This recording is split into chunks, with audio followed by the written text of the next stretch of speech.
The combat in the game feels very intense. Very personal. It's like closer cameras, more intimate. You want to feel each concussive strike. Right here!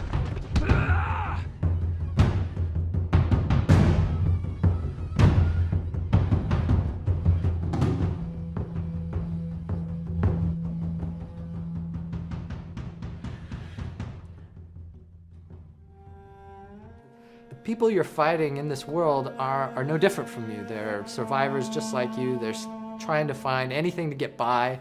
We want to make you feel for these enemies. We want to make you hate them, feel sorry for them, be afraid of them. Make you feel kind of bad when you shoot at them. You have to feel that there is that consequence to engaging with these people and that there is something at stake. Your objectives aren't lining up, so now it's time to kill or be killed.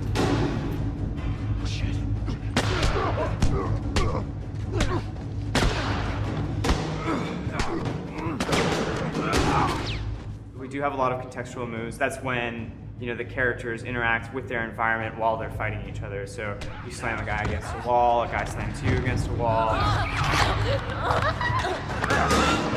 Grounding of the combat in the game world, which kind of makes it a lot more interesting and more real. Nothing really says you're in this environment like having your head slammed against it.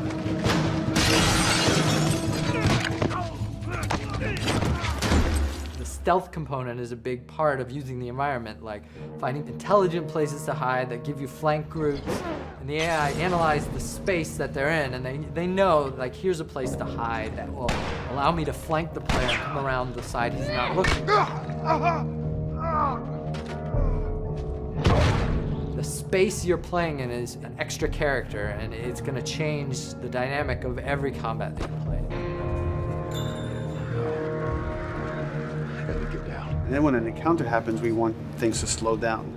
I'm going to use this thing that we call listen mode. Lets Joel kind of focus his attention, his hearing. I'll check out this area. Go check over there. If a guy's knocking a can over or he's speaking, I'm going to kind of see a visual representation of that sound in front of me. It lets me kind of know where guys are in the world. But that lets us build tension.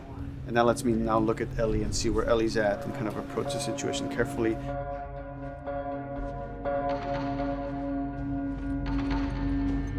The AI are helping you and you are helping them, and there's a back and forth. For example, Ellie will start doing things like picking up a brick and tossing it at enemies to distract them and to help you out in combat. What we wanted them to do is to have their vocals be an assistance to you in gameplay. Ellie will call out when an enemy is near you and is just starting to gain line of sight on you. She'll say on your left or on your right and try to give you some hints as to where the enemy is. Hey!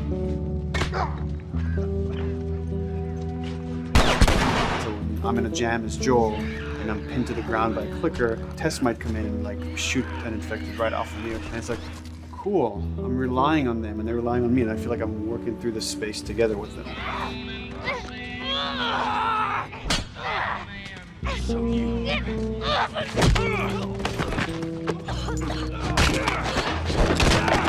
You might say, they did a bad thing. They killed somebody. They didn't do something that seems fully morally just. Well, you're going to think that they're bad people unless you, as the player, feel how terribly difficult it is to survive. The pressure is so terrible in this world that you just have to make a choice and live with it.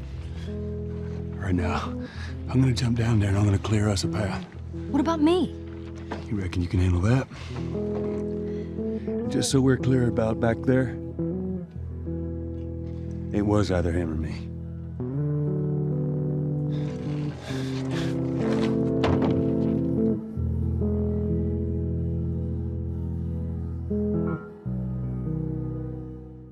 PlayStation